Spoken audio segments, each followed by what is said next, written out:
నేను APSRTC depot manager. మాకు engineer ఒకసారి తుని డిపో అంటే ఈ బస్సులు నా అండర్లో ఉంటాయి. మమ్మల్ని బస్సుల్లో ప్రయాణం చేయమన్నారు. అన్ని బస్సుల్లో ప్రయాణం చేస్తున్నాం. మీరు ఈ స్త్రీ శక్తి పథకం చంద్రబాబు నాయుడు గారు ఏదైతే పెట్టారో దాని అందరికీ చాలా మంది హర్షం వ్యక్తం చేస్తున్నారు. ఓకే, మేము మిమ్మల్ని కోరుకునేది ఏంటంటే కండక్టర్ గారు ఒక ఆయనే ఉంటాడు. మీరు 100 మంది ఎక్కేటప్పుడు పూర్తిగా సహకరించాలి. మీరు అందరూ ఒక 5 కార్డులు, ఆధార్ కార్డా ఏ కార్డులమ్మా చెప్పగలను? ఆధార్ కార్డు కానీ, ఓటర్ కార్డు కానీ, రేషన్ కార్డు కానీ, ఇంకొక 2 ఉన్నాయని చెప్తాను. అవి ఫ్లెక్సీ కూడా పెట్టేస్తున్నాము. ఆ కార్డు పట్టుకుని ఎందుకు ఎక్కాలంటే ఇది కేవలం ఆంధ్రప్రదేశ్ లో ఉన్న మహిళలకు మాత్రమే.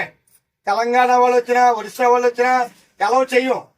కేవలము ఆంధ్రప్రదేశ్ మహిళలకు మాత్రమే ఈ అవకాశం ఉన్నందువల్ల మీరు ఎక్కిన వాళ్ళు తప్పకుండా ఆధార్ కార్డు చూపిస్తేనే మీకు ఫ్రీ ఉంటది. ఇప్పుడు మా అమ్మగారు అమ్మా ఒకసారి నుంచి అమ్మా కొంచెం పక్క ఆవిడ ఆధార్ కార్డు తెచ్చుకోలేదు. 85 రూపాయలు టికెట్ కొట్టి చేతిలో పెట్టాడు మా కండక్టర్ గారు. తప్పదు, లేదా టికెట్ కొట్టకపోతే మేము ఊరుకోం, చెకింగ్ వాళ్ళు వస్తారు.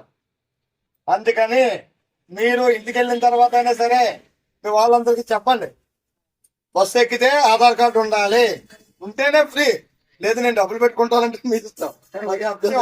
ఆధార్ కార్డు ఎప్పుడు తీసుకున్నాం మనం? 2000లో తీసుకున్నాం. 2000 కాదు, అది చిన్నప్పుడు ఫోటో. చిన్నప్పుడు ఫోటో చూసి అమ్మ ఈ కార్డు ఇది కాదని చెప్పి మా వాళ్ళు ఆపేస్తారు. అందుకని అవకాశం ఉంటే అప్డేట్ ఉన్న ఆధార్ కార్డు చూపించండి, లేకపోయినా సరే ఆధార్ కార్డు పట్టండి. కొద్దిగా అందరికీ చెప్పండి అమ్మా, ఈ విషయంలో మాత్రం మీరు అందరికీ చెప్పండి, కొద్దిగా సహకరించండి. బస్సు ఎక్కిన వెంటనే వెనక్కి వెళ్ళిపోతారో ముందుకు వెళ్ళిపోతారో ఈ ఎక్కడ నుంచోకూడదు. ఎందుకు నుంచోకూడదు అంటే ఆయన బ్రేక్ కొట్టాడు అనుకోమ్మా, నువ్వు కిందకి వెళ్ళిపోతావు. అందు గురించి దయచేసి మీరు అందరూ సహకరించండి. మీ అందరికీ థ్యాంక్స్.